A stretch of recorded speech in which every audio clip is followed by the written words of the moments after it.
Missed you all. Happy enough, Owen, yeah.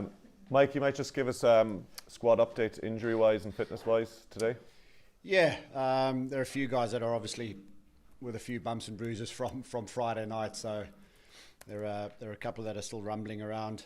But again, we'll make our decision, but we're pretty confident that everybody will be fit to train fully tomorrow, and obviously selection on Friday. So there are a few bumps and bruises, but we're all right.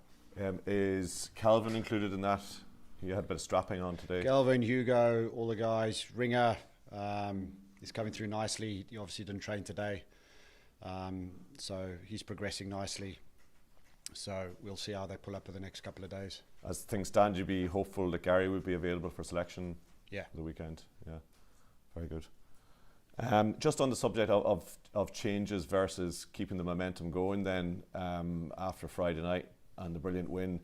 Obviously, Andy, you're going to be deliberating over that in the coming days. Where is that sitting at the moment in the thought process in terms of freshening things up or, as I said, keeping that momentum going? Well, I think first and foremost, it's who's available, who comes through all right. Secondly, I think we're in a good position in terms of players that have been in with us over the past 2, 3, 4 years. You know, nobody's really new to it.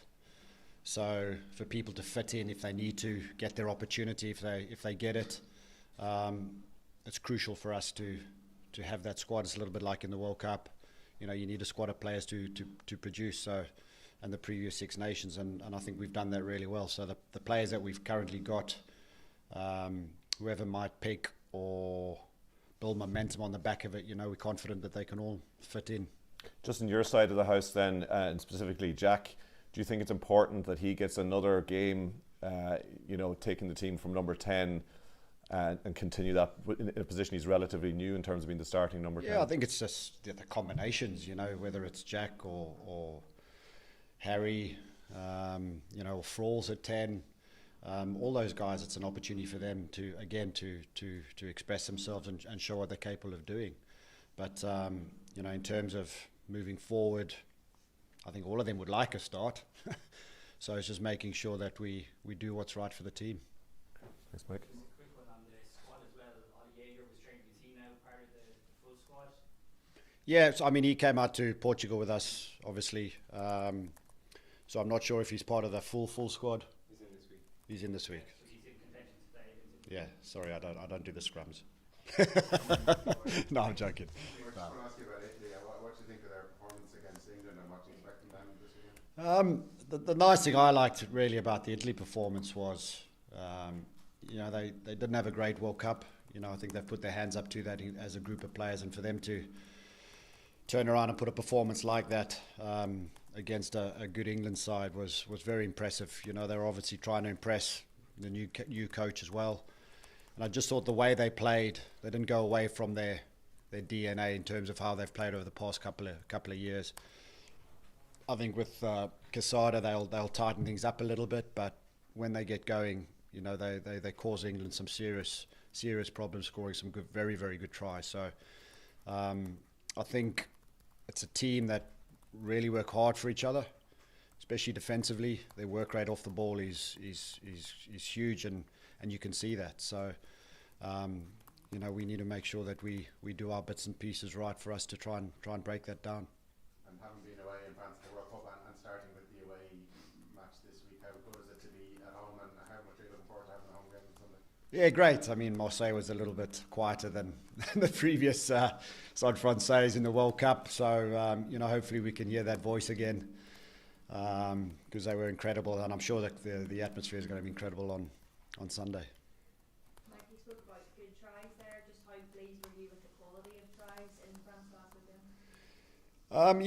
Yeah, obviously scoring 5 tries. I think it was just the balance of it. You know, we mauled well. We scored some good maul tries there, and played to width quite nicely too. So the variation was good. When you look at it in the cold light of day, there are quite a few more opportunities there that, could have made it a little bit easier for ourselves. But when you're playing against a French side like that, it's, it's not an easy thing to do. So, yeah, we're pleased, but like every start of every competition, you've always got something to work on. So we'll keep striving for our potential.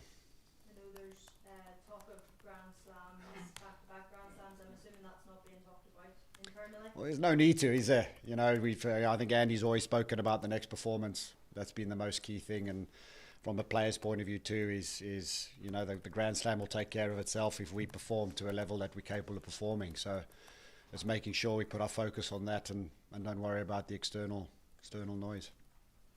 Mike, your last camp, Six Nations camp with Ireland, are you taking the time to take it all in, to appreciate the value you add to this camp? I think for the past 4 years I've taken in every moment, to be honest. It's been it is an incredible environment, incredible group of players, incredible backroom staff. So for me, it is enjoying the moment. I'm quite good at that, really. I don't think too far in the future. So I've enjoyed every single minute of it. So, and I'll keep doing that till the end. What have you learned from this squad since they've come back from the World Cup? Any differences since? No.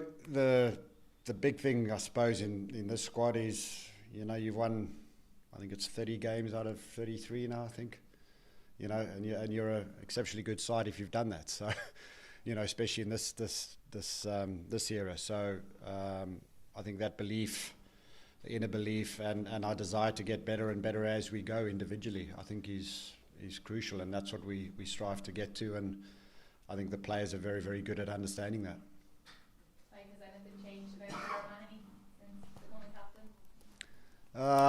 No, he's still as grumpy as ever, to be honest. But no, he's a good man. Listen, you know, we all know what Pete's about. Pete leads by example, you know, and he's loved it. I'm so pleased for him, you know, somebody that's been around for so long to get that opportunity and do that, and then the boys or the players to put in a performance like that for it is huge. So I think it's like Pete said on Saturday morning, you could retire now or something like that. So after that, but no, listen, he's been great. He's got a lot of help from a lot of good people around him too. So he was excellent, as he always is. And do you think the group as a whole, they needed that win just after, I suppose, the disappointment of the World Cup?